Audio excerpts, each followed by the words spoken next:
Ауылдың шетінде жан-жағын талмен қоршаған кішкентай ғана аласа үйде Әлімғазы ақсақал тұратын. Жасы 80-нен асса да көзі шоқтай жанып, жүзі жылдам әрекетке дайын күйінде жүретін. Ауылдағы әйелдер арасында Әлімғазы ақсақал әлі тың деген сөз бар еді. Әсіресе жесір немесе ерінен айырылған әйелдер үшін Әлімғазы бір алтын сандық секілді көрінетін. Бір күні таңертең ақсақалдың ауласынан ерекше дауыс естілді. Көрші кемпірлер біраздан бері бір-біріне сыр бермей жүрсе де, осы күні төзімдері таусылып, ашық майданға шығыпты. Менің қымызымды ішкеннен кейін Әлімғазының жүзі бал-бұл жанып жасарып қалды деп мақтанды Шәрбәну апа. Ой, қойшы, қымыз емес, менің майсөкті бауырсағым оны жасартып тұр. Сосын сол үшін ауламның есігін қағып келіп тұрады, деді Бейбіш кемпір, мұртын жыбырлатып. Әй, екеуің де басыңа шыт тартпа. Ол кісінің көйлегінің жағасын мен тіккенмін. Сол үшін Әлімғазы маған ерекше қарайды деп араға Жәмилә апа түсті. Біраздан соң талас қыза түсті. Әрқайсысы өзінше дәлел келтіріп, бір-бірінің сөзін жоққа шығарып әлек. Ақыры бұл даудың әділ шешімін табу үшін Әлімғазының өзін шақыруға тура келді. Ақсақал ауласының шетінде отын шауып жүрген еді. Үшеуі жағаласа жетіп, оны орта қалды. Әлімғазы шындықты айт. Кімді көбірек ұнатасың? Кімді таңдайсың, деді Шәрбәну апа, шапалақтай сөйлеп. Әлімғазы ақсақал ойланып тұрып, үш жаққа да көңілім бірдей. Бірақ бір сынақ өткізейік. Маған бүгінгі кешкі асқа әрқайсың бір тағам дайындап әкеліңдер. Кімнің асы дәмді болса, соған көңілім ауар, деді. Кешкісін үшеуі ауланың алдында қайта жиналды. Бір көже, бірі қуырдақ, бірі ет асып әкелген. Әлімғазы әр тағамнан дәм татты да байыппен басын изеп, ең дәмдісі бәріңнің еңбектерің, деп күлді. Бірақ айтарым бар, менің таңдауым жалғыздығым. Алаңдамай таласуды тоқтатыңдар. Кемпірлер қарап қалды. Әлімғазы ақсақалдың әзілін енді түсініп, бастарын шайқап күле берді. Ал ақсақал болса, ауланың ортасындағы орындыққа жайғасып, ой, айналайын, өмірдің дәмі осы талас пен күлкіде емес пе?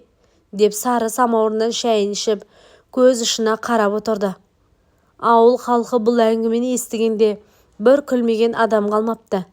Бірақ кемпірлерге сабақ болып, бұдан кейін ақсақалға таласпауға бекініпті, дейді. Ал Әлімғазы болса, әлі күнге дейін тың, ауылдың жарық жұлдызы болып жүр. Әлімғазы ақсақал сол оқиғадан кейін бір апта ауылдың әңгімесіне айналды. Кемпірлердің таласы тоқтап, әрқайсысы өз үйінде үнсіз отыр. Бірақ әрқайсысы іштей ақсақалдың көңілін қалай өзіне аударсам екен деп жоспар құрып жүр. Бір күні таңертең Әлімғазының есігін Шәрбәну апа қақты. Қолында жаңа піскен шелпегі бар. Ассалаумалейкум, Әлімғазы, денсаулығың қалай? Мынаны ала қой, өзім арнайы пісірдім, деп күлімдеді. Ақсақал рахметін айтып, шелпекті алды. Артынша есік қағылды. Бұл жолы Бейбіш кемпір екен. Қолында кішкентай ғана жастық. Ассалаумалейкум, Әлімғазы. Түнде жатып ойладым, сенің мойныңа тірек боларлық жастық қой деймін. Мына жастықты өзім тігіп едім, саған арнап әкелдім, деп қолына ұстатты. Әлімғазы ішінен күліп, әлі де тыншитын түрлерің жоқ қой, деп ойлады. Бірақ бұл даусын шығарып білдірмеді. Түске таман Жәмилә апай келді. Қолында үйінен қазанда қайнатып әкелген жылы бауырсағы бар. Әлімғазы, міне жаңа ғана пісірген едім.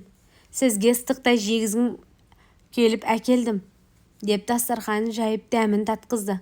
Ақсақал үш кемпірдің де назары әлі өзінде екенін түсінді. Бірақ оларды қайта таластырмай бір амалын табу керек болды.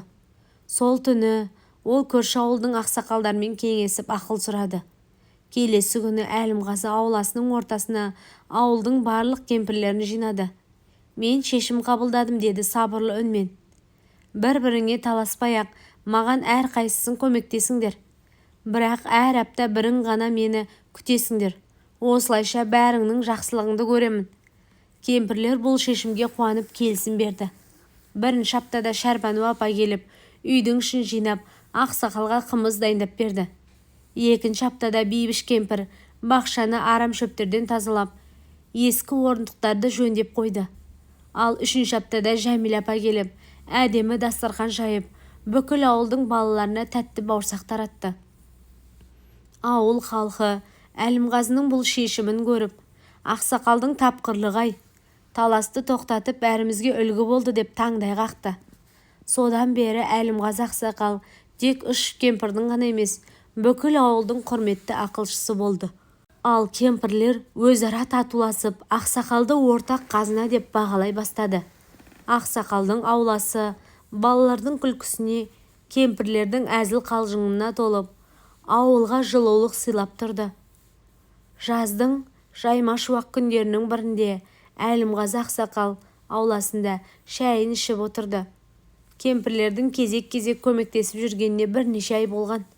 Олар татуласқанымен, әрқайсысы әлі де ақсақалдың жүрегін жаулауға тырысып жүр. Бірақ соңғы уақытта Әлімғазының Жәмила апаға ерекше көңіл аударып жүргені байқалды. Жәмиланың салмақты мінезі, ісіне ұқыптылығы және ауылдағы барлығына адал көзқарасы ақсақалды іштей ұнатып еді. Күндердің бір күні Әлімғазы Шәрбану мен Бейбішті шақырып алып ашық сөйлесті. Қыздар-ау, сендерге айтарым бар. Осы уақытқа дейін бар жақсылықтарыңды көрсеттіңдер. Ризамын. Бірақ мен жалғызбын. Жүрегіме бір ғана жан керек. Сол жан Жәмила. Ренжімеңдер.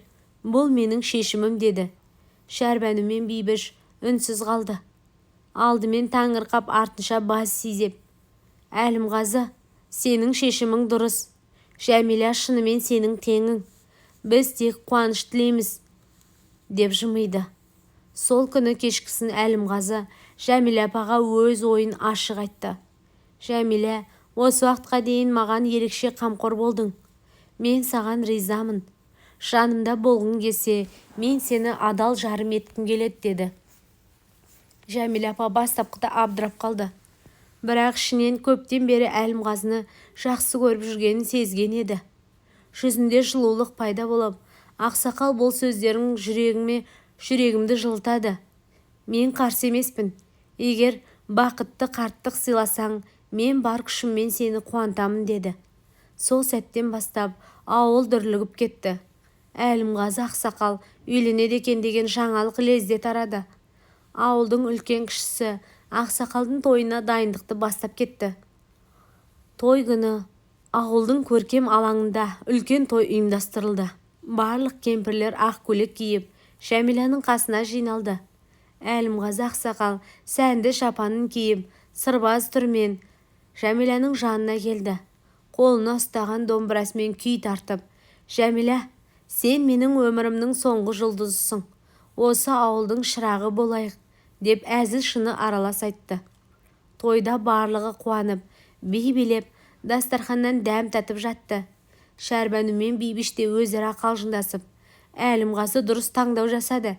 Бізге осындай дос керек еді, деп күлісті. Сол күннен бастап Әлімғазы мен Жәмила апаның үйі ауылдың ең шырайлы, берекелі шаңырағына айналды. Ал кемпірлер болса, Әлімғазының нағыз көреген адам екенін мойындап, оның ақылдылығына тағы бір рет бас иді. Ауылдың халқы бұл оқиғаны әлі күнге дейін тамсанып еске алады. Әңгіменің соңы ұнаса, лайк баса отырыңыздар.